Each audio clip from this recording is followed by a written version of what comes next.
Chilli powder అన్ని రకాల వంటలకు పచ్చళ్లకు సరైన chilli powder. No colour, no chemicals.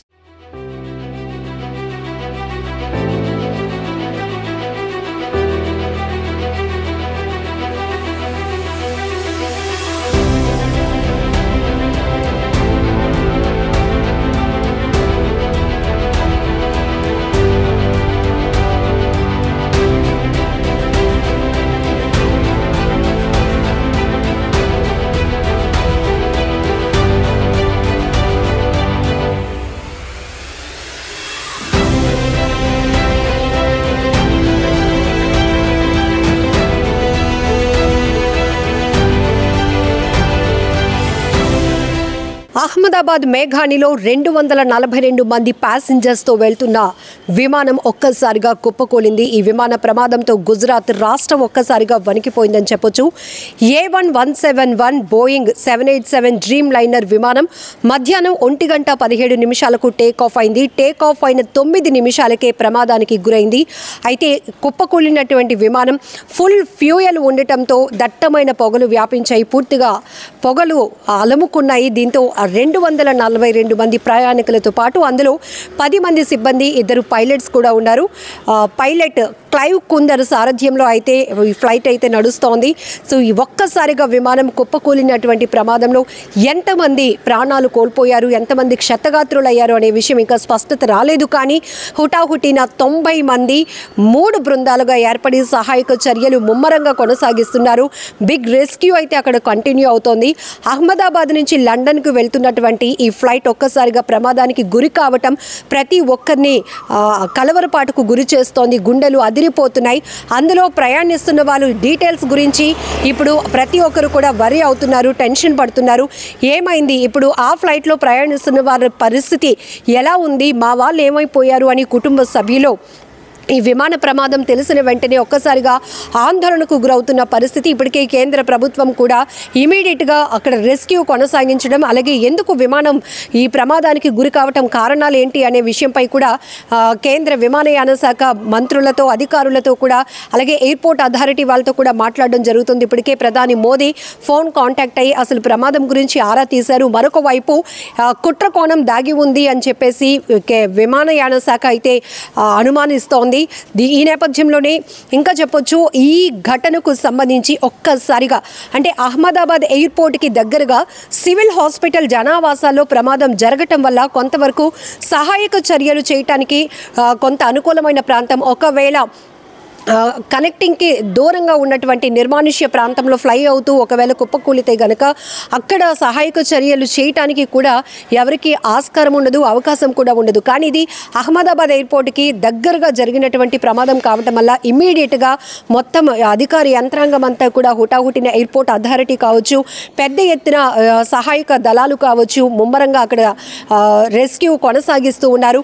విమానం కుప్పకూలి తర్వాత దట్టమైనటువంటి పొగలు పూర్తిగా మంటల్లో చిక్కుకుపోయిన వారిని ఆ విమాన శకలాలు ఏవైతే ఒకవైపు మంటల్లో కాలుతున్నటువంటి ఆ శకలాలు తొలగించి అందులో చిక్కుకున్న వారిని రక్షించి స్థానికంగా ఉన్నటువంటి హాస్పిటల్స్కి అయితే తరలిస్తూ ఉన్నారు. ఎమర్జెన్సీ మెడికల్ సర్వీస్ అయితే కూడా అక్కడ కొనసాగుతూ ఉందని చెప్పొచ్చు. ఒక్కసారిగా గుజరాత్ అహ్మదాబాద్ మేఘానిలో జరిగినటువంటి విమాన ప్రమాదం ప్రతి ఒక్కరు గుండెలు అదిరిపోయేలా చేస్తుందని చెప్పొచ్చు. 242 మంది ప్రయాణికులు, అంటే అందులో చిన్నపిల్లలు ఉంటారు, పెద్దవాళ్ళు ఉంటారు, వివిధ అవసరాల నిమిత్తం వెళ్తున్న వాళ్ళు, ఇలా ప్రతి ఒక్కరు ఒక్కొక్కరిది ఒక్కొక్క ఇంపార్టెన్స్తో వాళ్ళ జర్నీ కంటిన్యూ అవుతోంది. అలానే 9 నిమిషాలు టేక్ ఆఫ్ అయిన 9 నిమిషాలకే ఈ ఫ్లైట్ అనేది, ఈ విమానం బోయింగ్ 787 డ్రీమ్ లైనర్ ఒక్కసారిగా కుప్పకూలిపోవడమే కాదు, ఎందుకంటే ఇది అహ్మదాబాద్ నుంచి లండన్కి ప్రయాణం అవుతుంది కాబట్టి ఫుల్గా ప్రిపరేషన్తో ఉంటుంది. ఫుల్గా ట్యాంక్ ఫ్యూయల్ ఫుల్గా ఉండటం వల్ల ఈ ప్రమాద స్థాయి మరింత ఎక్కువగా జరిగిందని కూడా మనం చెప్పుకోవచ్చు. ఎందుకంటే ఆ ఫ్యూయల్ ఎక్కువగా ఉండటం వల్ల కూడా ఇమీడియట్గా అక్కడ మంటలు విస్తృతంగా వ్యాపిస్తున్నాయి. అందులో చిక్కుకున్న వారి పరిస్థితి గురించి ఒక్కసారి ఆలోచిస్తేనే భయం వేస్తుంది, గుండెలు వణికిపోయే పరిస్థితులు అనమాట. సో ఇప్పుడు ఈ ప్రమాదం ఎందుకు, ఎలా జరిగింది, ఇందులో కుట్ర కోణం ఏంటి అనే దానిపై కూడా ఇప్పటికే కేంద్ర ప్రభుత్వం దీనిపై ఇన్వెస్టిగేషన్ మొదలు పెడుతోంది.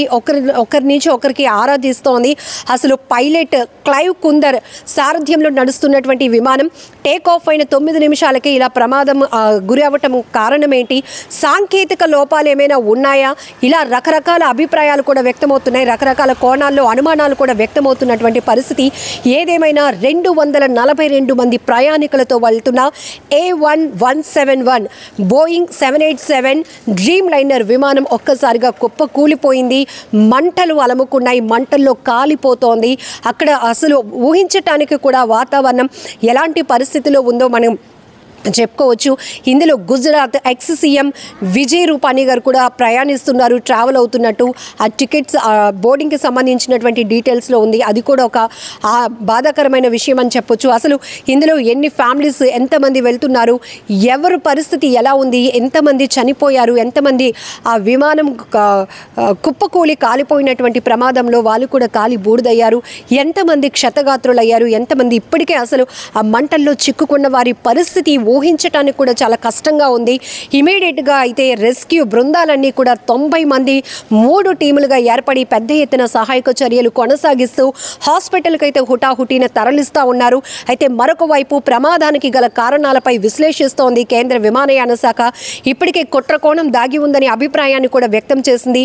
అసలు ఎందుకు టేక్ ఆఫ్ మధ్యాహ్నం 1:17 టేక్ ఆఫ్ అయినటువంటి ఈ విమానం లండన్కి బయలుదేరింది. అహ్మదాబాద్ ఎయిర్పోర్ట్కి అతి దగ్గరలో సివిల్ ఆసుపత్రి జనావాసాల దగ్గర ఈ ప్రమాదం జరగటం వల్ల ఒక రకంగా చెప్పాలంటే అక్కడ సహాయక చర్యలు కొనసాగించడానికి కాస్త అవకాశం దొరికిందని చెప్పొచ్చు. లేదు అంటే ఇది ప్రయాణించిన తర్వాత వేరే చోట ఏదైనా ప్రమాదం జరిగితే కూడా ఇలా ఇమీడియట్గా అక్కడికి వెళ్ళటానికి, చేరుకోవటానికి, రెస్క్యూ చేయడానికి కూడా అవకాశం ఉండదు. కానీ ఇమీడియట్గా ఘటన గురించి తెలిసిన వెంటనే అక్కడున్న వాళ్ళు ప్రయాణికులు కావచ్చు, లేకపోతే ఇప్పటికే టీవీల్లో చూస్తున్న వాళ్ళు ఈ దృశ్యాలు చూసి వణికిపోతున్నారు, ఆందోళనలో పడ్డారు. మా వారికి ఏమైంది, ఇందులో ప్రయాణిస్తున్న మా కుటుంబ సభ్యుల పరిస్థితి ఏంటి అనేటటువంటి ఆరా తీస్తున్నారు. ఇప్పటికే హెల్ప్ లైన్స్ కూడా ఏర్పాటు చేయడం వల్ల పెద్ద ఎత్తున కాల్స్ కూడా వస్తున్నాయి. ఎందుకంటే ఎక్కువ సంఖ్యలో 242 మంది ప్యాసింజర్స్ ప్రయాణికులు ఉన్నారు, 10 మంది సిబ్బంది ఉన్నారు, 2 పైలట్లు, అంటే 12 మంది సిబ్బంది, 242 మంది ప్రయాణికులతో వెళ్తున్నటువంటి విమానం ఒక్కసారిగా కుప్ప కూలి మంటల్లో కాలిపోయింది. సో అందులో ప్రయాణిస్తున్న వారి పరిస్థితి ఏంటా అనేది ఇప్పుడు ప్రతి ఒక్కరూ తీవ్ర ఆందోళనకు గురవుతున్నటువంటి అంశం. ఏదైనా బాధాకరమైన విషయం అని చెప్పొచ్చు. అనేక విమాన ప్రమాదాలు మనం చూసాం. ఈ ప్రమాదం తీవ్ర స్థాయిలో ఉండటానికి కారణం కూడా ఇది ఫ్యూయల్ ఫుల్గా ఉండడం వల్ల కూడా ఎక్కువగా మంటలు వ్యాపిస్తున్నాయి. దీంతో అందులో ఉన్న వాళ్ళ పరిస్థితి ఏంటి అనేది ఇప్పుడు ఒక భయాందోళనకు గురి చేస్తున్నటువంటి అంశంగా మారింది. ఏదేమైనా కూడా ఈ ప్రమాదం చాలా బాధాకరమైన విషయం. త్వరగా అంటే క్షతగాత్రులు ఎవరైతే ఉన్నారో వాళ్ళు త్వరగా కోలుకోవాలని ఇమీడియట్గా కేంద్ర ప్రభుత్వం కూడా అలర్ట్ చేసింది అందరినీ కూడా.